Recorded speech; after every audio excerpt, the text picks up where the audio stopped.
Bonsoir et bienvenue dans le 7-8. Dans l'actualité de ce mardi 12 septembre, la rentrée est aussi économique. Le MEDEF des Yvelines a convié il y a quelques jours adhérents et élus politiques pour leur faire découvrir ses nouveaux locaux. Depuis janvier, l'organisation patronale s'est installée à Montigny-le-Bretonneux, un déménagement pour s'implanter sur un territoire riche en entreprises. 17 000 établissements sont basés dans l'agglomération de Saint-Quentin en Yvelines. Le jeune Sefa est décédé selon les déclarations de son père. L'adolescent était en état de mort cérébrale après une collision entre sa motocross et un véhicule de police mercredi dernier à Elancourt. L'enquête est toujours en cours. Des châteaux gonflables et de grands enfants, plus de 6000 personnes ont relevé le défi Bulky Games samedi à l'île de loisirs de Saint-Quentin en Yvelines. 5 km de parcours et des obstacles à franchir, le tout sous un soleil de plomb, mais dans la bonne humeur. Et puis de la musique dans l'invité du 7-8 en deuxième partie d'émission. Du 16 septembre au 6 octobre, l'Estival fait son grand retour dans les Yvelines. Cette année encore, de nombreux artistes francophones ont répondu présents pour cette 36e édition. Gabriel Gontier a rencontré Kenny Le Bagous, responsable production du festival. Merci beaucoup, voilà, c'est fait. Un moment festif pour un nouveau départ. Le MEDEF des Yvelines inaugurait son nouveau siège ce mercredi 6 septembre à Montigny-le-Bretonneux. Open space lumineux, bureaux et salons pour recevoir les adhérents. Près d'une centaine d'entrepreneurs et de personnalités politiques du département avaient fait le déplacement pour découvrir ces locaux de 155 mètres carrés. Ils sont modernes, ils sont vraiment super. C'est notre 8e projet de déménagement. C'est pas simple de déménager une entreprise, les chefs d'entreprise le savent. C'est pas simple pour nous aussi. C'est beaucoup de projets, des baux à négocier, des agences immobilières à rencontrer. Auparavant installé sur Versailles, le MEDEF des Yvelines a délocalisé ici son siège en janvier 2023. Un changement encouragé par un besoin de locaux plus spacieux, nécessaires pour recevoir les adhérents dans de bonnes conditions. Un choix aussi marqué par la volonté de s'implanter sur un territoire d'entreprise. Finalement, on a privilégié Saint-Quentin, qui est un centre d'affaires, qui est un cœur économique. Donc c'est une ville avec beaucoup de salariés, avec les fonctions qui vont avec. Je pense aux transports en commun qui sont quand même assez exceptionnels, à la proximité avec Paris, parce qu'avec les lignes EN, c'est 23 minutes. Et puis, on a de très bonnes relations avec l'intercommunalité de Saint-Quentin en Yvelines. Mais l'idée ici, c'est quand même de pouvoir développer quelque chose de très dynamique, pour que les chefs d'entreprise se connaissent au niveau du territoire des Yvelines, depuis le sud jusqu'au nord. Implanté dans tout l'Hexagone, le mouvement des entreprises de France est composé d'environ 70% de TPE-PME. Dans les Yvelines, ce porte-parole des entrepreneurs compte environ 250 adhérents.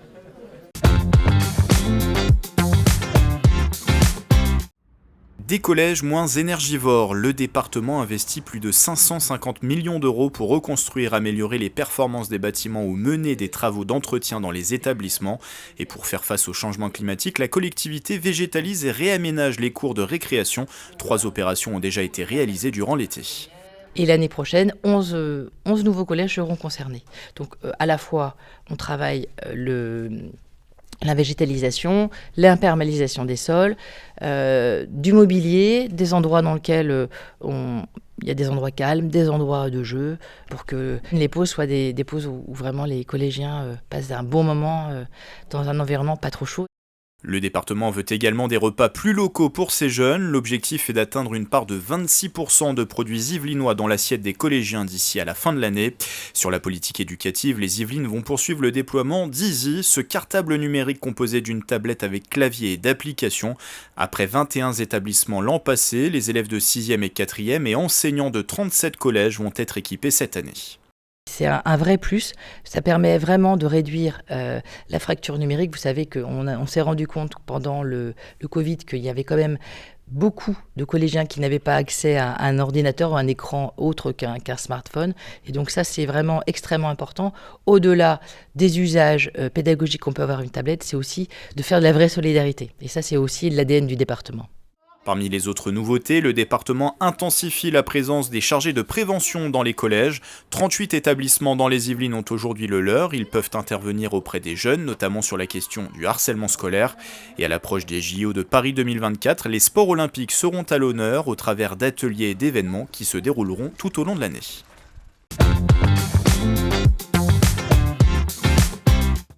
Dans le reste de l'actualité dans les Yvelines, le jeune Sefa est décédé selon les déclarations de son père à l'agence de presse turque IHA. L'adolescent était en état de mort cérébrale après une collision entre sa motocross et un véhicule de police mercredi dernier à Elancourt. Il avait été transféré en Turquie dans la soirée de dimanche pour être pris en charge. Dans cette affaire, une information judiciaire est ouverte pour blessure involontaire. Les faits pourraient être requalifiés une fois le certificat de décès transmis au parquet de Versailles. Les mairies yvelinoises se mobilisent pour venir en aide au Maroc après le séisme de vendredi soir qui a fait près de 3000 morts. Attrape, le maire de la commune, Ali Rabeh, a annoncé sur Twitter débloquer 5000 € pour le secours populaire. Le trappiste d'origine marocaine, Jamel Debbouze, a lui aussi apporté son soutien au peuple marocain, appelant aux dons dans de nombreux médias. Au nord du département, à Mantes-la-Jolie, une réunion est organisée en fin de journée par le collectif des Marocains du Mantois dans la salle des fêtes mise à disposition par la mairie, en présence du consul et des élus locaux. Ils répondront aux questions des habitants qui souhaitent faire des dons. Yael Braun-Pivet, victime une nouvelle fois d'attaques antisémites, la présidente de l'Assemblée nationale a reçu à sa permanence du Vésinet un nouveau courrier contenant une lettre de menace et marqué d'une étoile jaune. En mars dernier, la députée yvelinoise avait déjà été victime d'intimidation antisémite. Elle a affirmé sur Twitter porter plainte pour ne rien laisser passer. La sécurité routière, un enjeu de taille pour les entreprises. Alors que l'accident routier est la première cause de décès au travail, Thales organise chaque année un forum pour sensibiliser leurs salariés aux risques de la route. Cette année, l'entreprise Elancourtoise signe la charte des 7 engagements initiés par la direction départementale des territoires des Yvelines, une charte qui encourage les employeurs à s'investir dans la prévention routière. Il est important pour la protection, pour la sécurité de nos collaborateurs, qu'on progresse toujours plus avant dans les bonnes pratiques, à la fois pour soi, mais pour les autres. Parce que on sait que le fait que quelqu'un ne respecte pas les règles peut avoir des impacts sur autrui, et donc il faut pouvoir être prudent pour soi et pour les autres. C'est très important pour nous et l'entreprise de formaliser l'ensemble de ces engagements et des mesures de prévention sur lesquelles nous venons en appui avec nos services. Les journalistes et attachés de presse du monde entier réunis pour préparer les Jeux Olympiques 2024, un briefing mondial était organisé du 4 au 7 septembre avec les organisateurs. Au programme notamment la visite des sites dans les Yvelines. Ils ont pu découvrir le Vélodrome national de Saint-Quentin en Yvelines, le stadium de BMX et le château de Versailles, des enceintes sportives qui ont impressionné les médias. Ils ont une grande expérience pour organiser des événements internationaux. Bien sûr, ce n'est pas la première fois que Paris va organiser les Jeux Olympiques. Ce sera une très bonne expérience de concourir ici et de voir toutes sortes de matchs ici. Pendant la semaine, les 400 journalistes et attachés de presse présents ont pu récolter des informations sur les différents sites, sur les accréditations, sur les transports ou la sécurité. Ils ont pu poser des questions à l'organisation. Le briefing média est très important pour moi parce qu'il y aura beaucoup de journalistes et de photographes qui vont venir l'année prochaine à Paris. C'est pourquoi le briefing est très important avec beaucoup de nouvelles informations qui nous arrivent. Après le château de Versailles, la tournée s'est terminée par la visite des sites olympiques parisiens. Le briefing s'est ensuite clôturé par un discours de la ministre des Sports Amélie Oudéa-Castéra. Les médias se retrouveront désormais l'année prochaine pour les JO. Il devrait être plus de 4000 journalistes et 1500 photographes accrédités.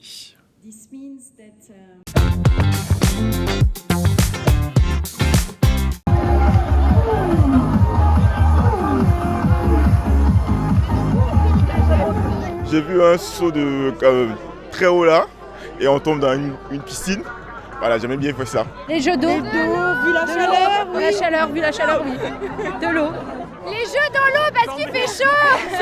Un soleil de plomb et la chaleur n'auront pas eu raison de leur motivation. Allez-y. Ah oui, c'est vraiment... Les voilà partis pour un parcours à travers l'île de loisirs de Saint-Quentin en Yvelines. Les Bulky Games avaient posé leur structure gonflable le 9 septembre dernier. Allez, le premier là-haut, les gars.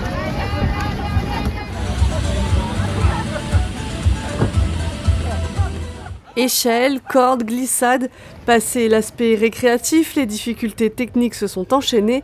5 km et 12 obstacles à passer avec le petit bonheur. C'est comment C'est rafraîchissant? C'est rafraîchissant, c'est très bien. Ça fait du bien cette journée chaude. Elle est très forte. Ouais. Ah, c'était magnifique. C'est comment les jeux d'eau là? Merveilleux, c'est génial. C'est génial. Ça fait du bien? Ah ouais. Surtout par cette journée de chaleur, c'est super. Et à tous ceux qui hésitent, faites-le. Dès que ça vient dans votre région, faites-le. C'est génial. 6300 grands enfants ont relevé le challenge en venant de partout en France et de plus loin.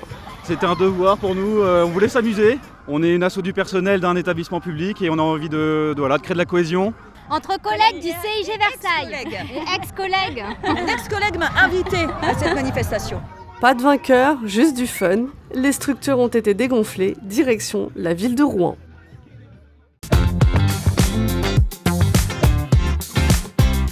Le retour au calme demain après la journée orageuse de ce mardi. Prévoyez des éclaircies mercredi matin dans le département. Il fera 17 degrés dans le secteur de Mantes-la-Jolie, 16 degrés sur le reste du territoire yvelinois. Demain après-midi, le temps ne devrait que très peu évoluer. Côté température, comptez 22 degrés dans la moitié nord des Yvelines, 21 degrés à Rambouillet. Et demain, nous fêterons les aimés. Tout de suite, l'invité du 7-8 avec Gabriel Gontier.